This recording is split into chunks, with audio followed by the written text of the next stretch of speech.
everybody, and welcome to BrickVault. Lego sent this set over to us to do a review. Thanks a lot, guys. This was kind of an interesting one. I got an email from them, and they said they didn't tell me what was coming, and they didn't tell me actually when it was coming, really. They just said, hey, there's a set, it's really cool, and we want you to do an unboxing video, which normally they don't ask for an unboxing video specifically.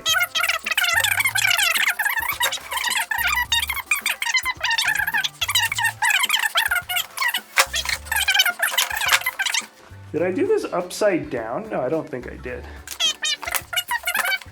Oh, I think I may have. That's what you get for an unboxing video. All right, now maybe this makes a little bit more sense. Let's just pretend I didn't open it up upside down the first time around, and now we can take this cover off the top this way. Here we go. Ah, that looks much, much cleaner. It's 4 different layers. Ooh, look at that. It's so cool. It kind of moves around a little bit independently from one another, and I believe these are different box parts. Different boxes of different pieces. So this is definitely one of those sets where you will very much want to sort of keep your extra pieces left over. I'm sure there's parts in here. Oh my gosh, that is so cool. It really is a little bit extra. As you can see, there's one half of the manual, and I wonder what the second half of the manual will look like. There we go. It's the front half of the card. See if I can get them to kind of match up there. All right, now I cheated a little bit. I went through how this box setup looks so I could present it to you just a little bit more cleanly here. This is just a baseline look at the instructions, a bit about the history of Lamborghini and the cars and the development of the set. Really nice photographs, a nice little story included there. And then this is actually page 1 for bag 1. And these boxes are set up in a very, very cool way. So when you flip them around, you'll see that this says 1 down there. This one says 2 on the other side there. And then when you twist these 4 independent boxes on the side, you've got 3, 4, 5, and 6. So you're not just opening up everything all at the same time and trying to figure out what belongs where. You can very easily just open up one box first, finish everything there, starting off with the chassis, and then 2, 3, 4, 5, 6. The rest of the way goes through. Pretty nice and easy. Now, aesthetically, I have to say this is probably one of the nicest looking sets. The packaging here is very subtle. It's nice. There's a little bit of texture for these boxes, while the outside is very sleek and shiny. This would be to mimic the paint job of the Lamborghini, while this also mimics, I think, the carbon fiber that you have a lot in the actual car itself. So I'm not going to show you the build process. I'm going to put this together at my house. So anyways, let's just snap the fingers. All right, that's all it took, just a blink of an eye, in order to put this whole 3,696 part model together. No, in fact, it took around 13 hours between my wife and I, switching back and forth, putting this model together. It really is one of these gigantic and time-consuming, but also extremely detailed and methodical models to put together. There's about 1 million different angles, different orientations that you have for getting, look at all these different pieces that are sticking out here. It really is just one of these amazing supercars that I don't think Lego could produce more than one of these models a year. I don't even think it would be possible, just in terms of how much time, effort, and energy it must take the designers to tackle a project like this. It really is something special. So let me give you guys just some basic logistic breakdown numbers. Let's get a different angle for you. The Lamborghini Sian FKP 37 is set number 42115. It sells for $379.99 in the States. That's also the same for Euro, and then $349.99 for the UK. It is Oh my gosh, just look at all of these angles and connections. There's a lot of interesting approaches on how they created certain details and shapes for this model. There's a lot of functions for this model, and I think that's probably where I'd like to start. What can this absolutely massive thing do? All right, let's start at the front and work our way back. This is a printed tile piece that actually has a special code that I've blurred out in the video here so you can't see it.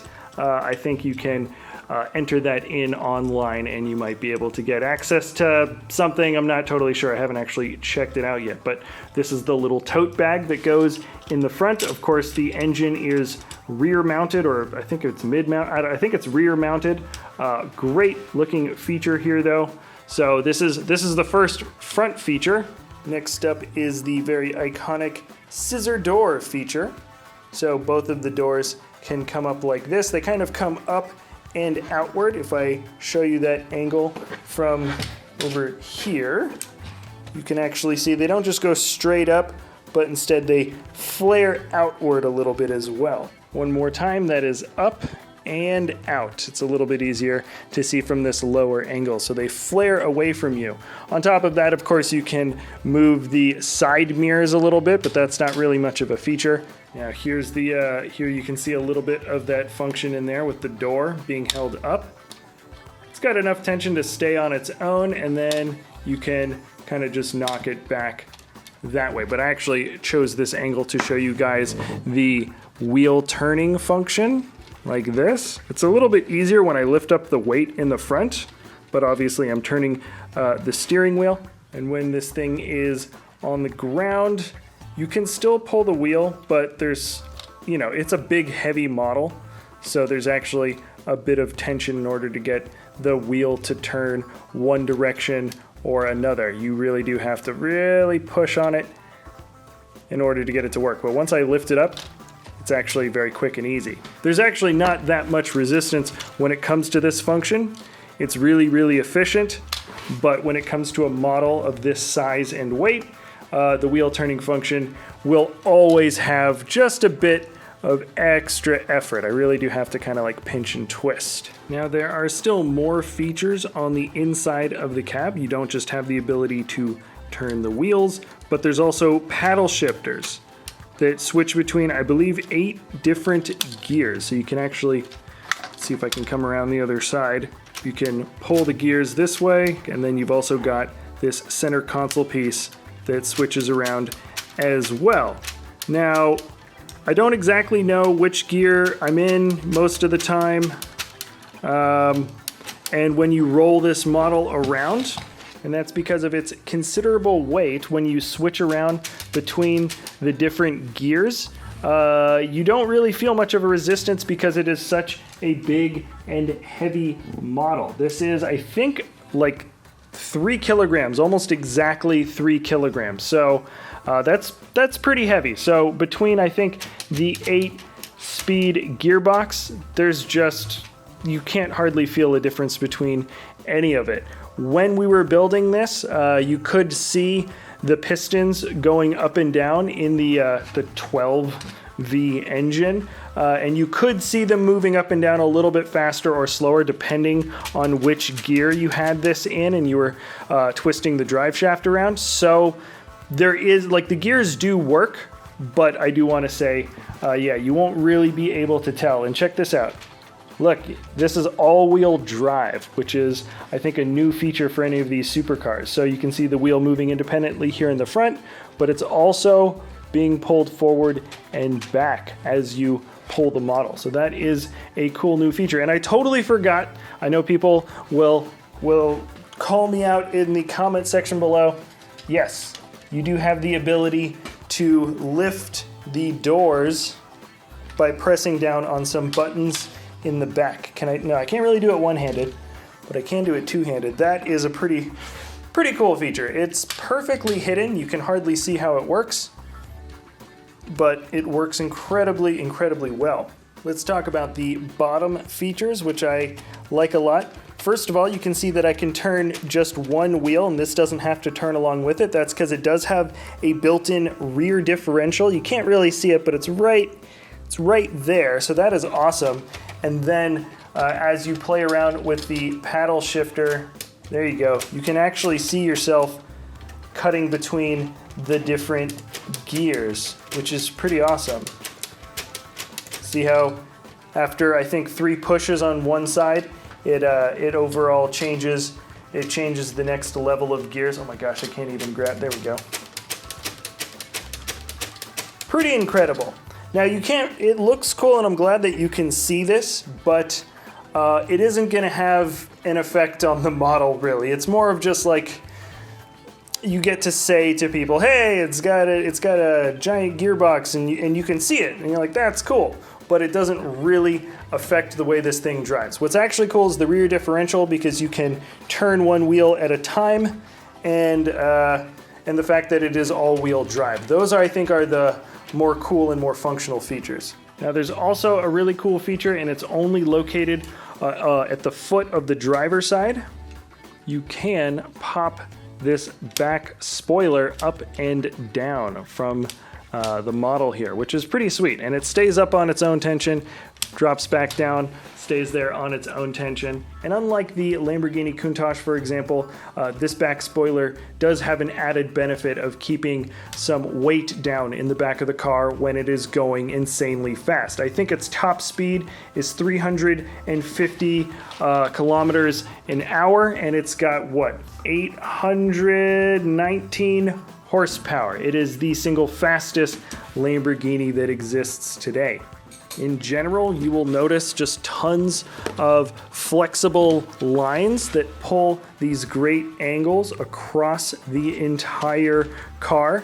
And that's great. They're really soft and flexible, and they just add the cool, sleek design lines that you would love to see in a model like this. These are specially molded wheels that have a great looking design. They're also sprayed in gold, or what I think is rose gold, which is a slightly different chromy sprayed on gold feature that Lego does this technique, but it actually looks a little bit different. This particular also a great feature is this specially made wheel piece. This specially molded wheel piece for Lamborghini looks awesome, and it's also sprayed on with gold, but the gold look here is something that's called rose gold, and that is to imitate the look of the rose gold highlights from what I think is the original or featured Sian Lamborghini that has been at all the trade shows, because every single one of the Sian Lamborghinis here is completely different, or at least customized in a different way. There's only going to be 63 of them in production, so this is to mimic a very specific look, and the color itself I don't think has been done quite like the color that you see here. And let's just pretend I included this part of the review in the functions section. You can actually take this entire top off. It's great. You can actually see some system brick pieces here, which imitate a little bit of those fins, those staggered fins that you have on the top of the Lamborghini. And then inside is the V12. Lots of internal nice details here. You can't see the pistons moving up and down really. They're covered up, but I think for the most part, it's nice that you can actually get a look inside. And let me show you guys an example of a print that they've got here. This here says V12, and you can also see a bit of that shiny, almost holographic carbon fiber looking detailing on the outside. There's a lot of this carbon fiber sort of woven detailing that you see in this car just in general along the outsides and split around here and there, but you only get the prints of it here on the covering for the top of the V12 engine. Really, really excellent details inside here. I believe this little print represents the intake for the gas tank, if I'm not mistaken. It's great. It's also a little bit shiny, holographic. And then the back of this model might actually be the coolest looking part of the entire vehicle. There's some great uses of system bricks thrown in there. I really like how they built these lights out here. That technique is amazing. And from this angle, you can see how it slopes up a little bit, these black Technic pieces. This has so many sleek and intricate, cool, nice little curvy lines in here. And I don't know, there's just so many nice things to appreciate how they put this whole thing together here in the back. And it's the inclusion of all of these nice angular pieces lining up here in the back that I think Lego really managed to capture a bit more of the complexity here than, let's say, other versions of other supercars that they've made in Technic in the past. And all right, we've got two of the supercars here together. There's obviously the Technic and the Porsche. I like that there's stylistically a lot of similarities in terms of having these nice colorful through lines capture a bit of the more sleek and dynamic design. But in general, you'll notice that there's just a little bit more layering close together in certain parts of the model of the Lamborghini, where you don't get it quite as much in the Porsche. And that's because the Porsche is a little bit more open and round, a little bit smoother. The details are a little bit wider for the sheet metal of this car, whereas everything here is a little bit, there's some sleek, there's some smooth bits, there's a lot of sharp areas, and the model reflects that. So that's, I think, a pretty excellent difference that you can see between both of these versions. Obviously, there's the Bugatti. We don't have that version. We don't have that model, but I think it's pretty fun to compare these two. So I don't know what else there really is to say about a model that is just so insanely excellent. This is one of those builds where Lego wants you to feel like $1 million when you get it, because the box is amazing, the packaging's amazing, the manual's amazing, the instructions are incredibly well thought out. I know I didn't say anything about it until now, but there's a lot of easy to follow and interesting ideas on how they help you put together these incredibly intricate and complicated connections for this model. And yeah, so this is one of those builds that'll make you feel like $1 million or $2.5 million roughly, because I think that's how much this car sells for in real life. I think they only made 63 in real life. I'm not sure if they're still producing them or if all 63 have already been bought. But anyways, yeah, this is just one of those excellent models.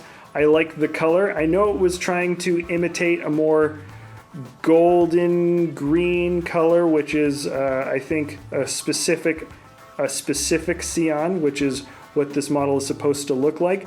But I appreciate the lime green here because it just pops. It's just incredibly loud, and it contrasts really well with the other supercars that Lego has made from the Technic lineup. So anyways, that is my opinion on this model. We're incredibly grateful that Lego sent this over to us to do a review. This is just one of those things that doesn't really come around particularly often, and whenever Lego does a model like this, they go above and beyond because it's really just about excellence here, and I think they did a great job. All right, that's it for this review, everybody. Thank you so much for watching. Remember, if you enjoy our content, you can always like or subscribe.